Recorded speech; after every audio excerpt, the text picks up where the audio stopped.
asking whether or not masturbation was bad. They were asking whether or not masturbation with ejaculation was particularly bad.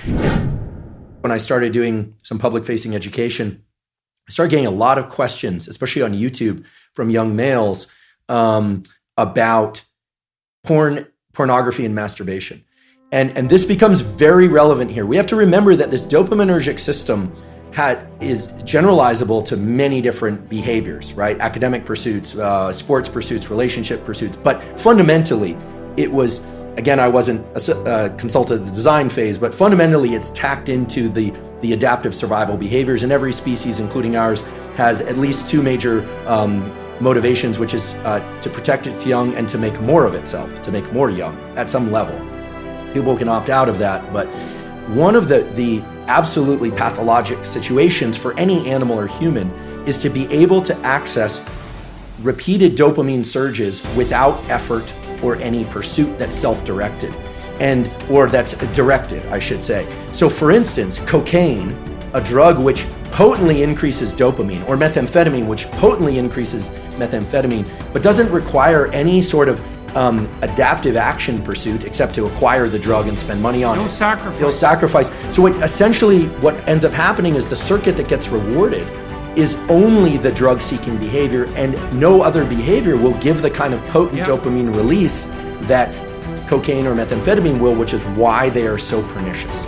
Now, likewise, I'm not... Well, plus they have that powerful reinforcing effect, right? So not only do you get that kick, but what's reinforced by the dopamine release is the behaviors that were particularly right prior to the ingestion. And if all that is the drug-taking behavior, that's all that develops. That's right. You build that monster inside your head. That's right. So I can see where you're going on the pornography. Right. So I was starting to get a lot of questions. I was kind of surprised. I thought, well, I'm male, and maybe that's why they feel comfortable asking. But people were saying that we're asking about pornography, and they were asking, I realized we want to. I'll just be direct about it. They were asking whether or not masturbation was bad. They were asking whether or not masturbation with ejaculation was particularly bad. And here's my stance on this. I'm a biologist and a neuroscientist, not a psychologist. But what we know for sure is that if an individual repeatedly engages in this circuitry, let's say masturbation and pornography, with increasingly potent forms of stimulation that are on a screen, a couple of things happen. First of all, what's being reinforced? What's being reinforced is a high dopaminergic response to watching other people engage in sexual behavior, which is very different than being in a first-person sexual experience, okay? So right there, that what's being reinforced is not actually any kind of improvement in communication skills. It's voyeurism. And as these questions started to come in more and more, I started to realize there was a lot of kind of undertones of people talking about fear of or experience with sexual dysfunction that clearly pornography can lead to. And here I'm specifically talking about males. I actually don't know the literature on females. So here I'm talking about... Females don't use visual pornography to the same degree. I see. They use literary pornography. I see.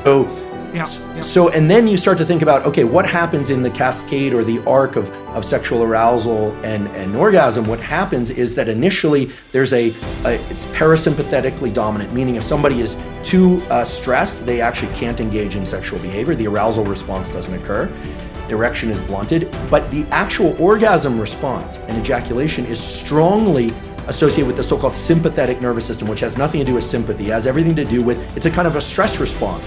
And then it reverses to a parasympathetic response. And a hormone called prolactin increases dramatically after ejaculation in males. What does that do? That blunts dopamine release and testosterone for a very long period of time, which makes sense if pair bonding and sort of, in our species anywhere, there's this idea that then other molecules would be exchanged with partners, pair bonding, potential for raising mates, etc. Without getting into a huge discussion about that, the point is this. Masturbation and pornography are potently tapping into the dopamine system and can undermine the very processes of what I consider healthy processes of finding a mate, dating, communication, eventually, if it's appropriate, sexual interaction.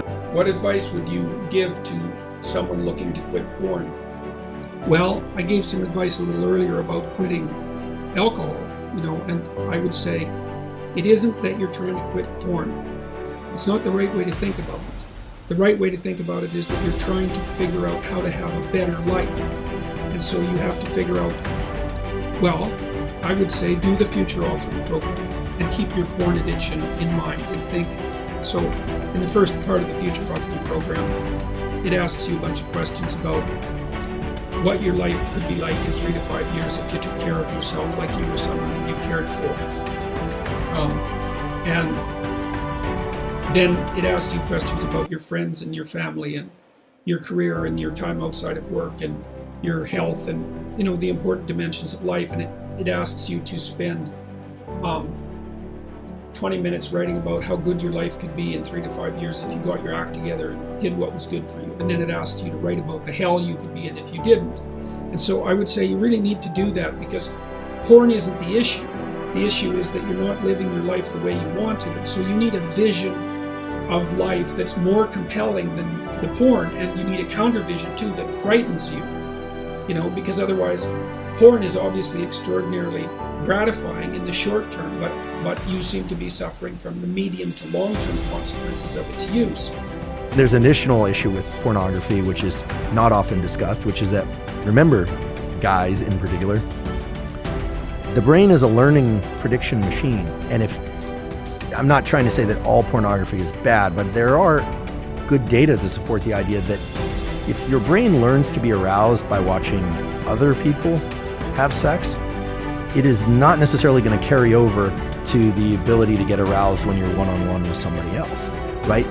Especially young kids who are consuming a lot of pornography, the brain is learning sexual arousal to other people having sex. So you're going to program yourself into being a voyeur?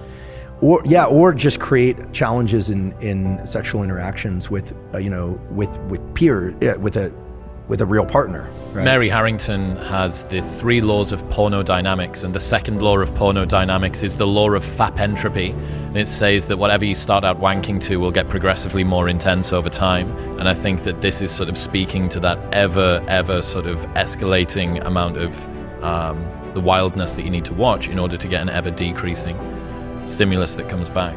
Yeah, and here I'm approaching this only through the lens of biology, right? I'm not a psychologist, and I'm certainly not political in any way. At least I have ideas about politics, but I just don't discuss them publicly. But the idea here is that, I'm not saying pornography as a stimulus is bad or good.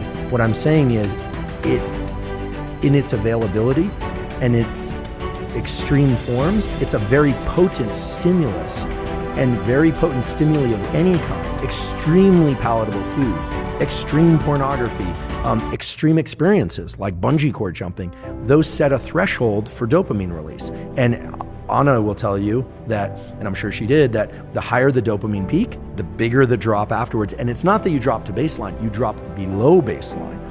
So again, it's not, these things aren't good or bad, they just have to be controlled in a way, because when people are pursuing dopamine peaks over and over and over and they aren't getting them, typically it's because they've been pursuing that activity far too often.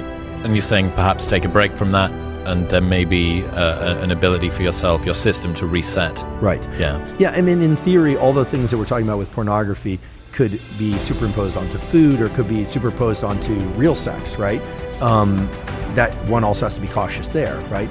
But the cycling back and forth between dopamine and low dopamine states, dopamine fasting as it were, but maybe just low dopamine states, these are natural rhythms that exist in the nervous system. We have to remember what the dopaminergic system is there for. I'll say it again, I wasn't consulted at the design phase, but we know as a generic form of motivation and pursuit. You can imagine the human or the animal that's hungry or thirsty. It needs energy to go pursue the thing. So the idea that you have to eat in order to get energy, that's true. You need energy in order to get the thing to eat. So our nervous system has energy also, that's dopamine and epinephrine.